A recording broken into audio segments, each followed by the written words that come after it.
સુરેન્દ્રનગરમાં social media પર બદનામીના video viral થયા છે। વિડીયો અપલોડ કરવામાં આવ્યો છે અને તોડ કરનાર યોગેન્દ્ર સોલંકી ઝડપી પાડવામાં આવ્યો છે।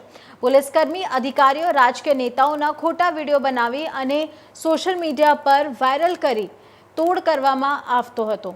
સાથે આપણે જણાવી દઈએ કે સુરેન્દ્રનગરના એલસીબીના પોલીસકર્મીઓનો વિડીયો બનાવી 2 લાખ માંગવામાં આવ્યા હતા। અત્યાર સુધીમાં 500થી વધુ લોકોને બદનામી કરવાના વિડીયો બનાવી યોગેન્દ્રે તોડ કર્યા છે। પોલીસકર્મી યોગેન્દ્ર સાથે સંપર્કમાં રહી લોકોની બદનામી થાય તેવા ખોટા વિડીયો બનાવવામાં આવતા હોવાનો પણ ધડાકો છે। સૂચના અને માર્ગદર્શન આપવામાં આપેલ।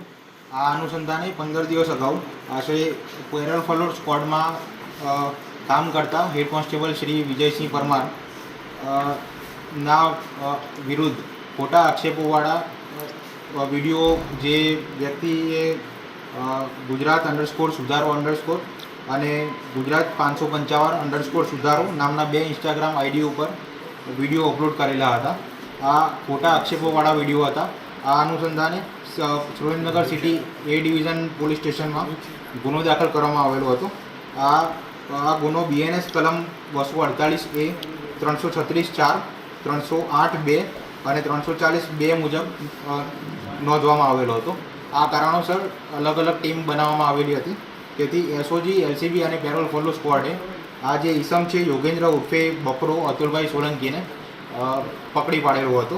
અને આ જે ઈસમ છે એની એમઓ એવી છે કે એ કોઈ વ્યક્તિ આ ઈસમને પૈસા આપે તો એ ત્રીજા વ્યક્તિ વિરુદ્ધ બદનક્ષીકારક આક્ષેપોવાળા ગુનાહિત ધમકીવાળા વિડીયો પોતાના જે ઉપર જે મેં જણાવ્યા ગુજરાત_સુધારો અને ગુજરાત 555 સુધારો નામના ઇન્સ્ટાગ્રામ આઈડી ઉપર વિડીયો અપલોડ કરતો હતો। અને એ જે ત્રીજા વ્યક્તિ છે જેના વિરુદ્ધ આ વિડીયો અપલોડ કરવામાં આવેલો છે તેની પાસેથી પૈસાની માંગણી કરતો હતો। અને આ કારણે આ વ્યક્તિ જ્યારે પકડવામાં આવેલો છે પેરોલ ફોલો સ્ક્વોડ અને એલસીબી એસઓજી ટીમ દ્વારા, ત્યારે તેના મોબાઈલની સ્ક્રુટિની કરવામાં આવી રહી છે। આ મોબાઈલ કુલ 2 મોબાઈલ કબજે કરવામાં આવેલા છે અને એમાં લગભગ 500 જેટલા વિડીયો તેના અલગ અલગ હેન્ડલ ઉપરથી તથા તેના મોબાઈલમાં પણ મળેલા છે। આ 500 વિડીયોમાંથી 100 જેટલા વિડીયોની સ્ક્રુટિની હાલ કરવામાં આવેલી છે।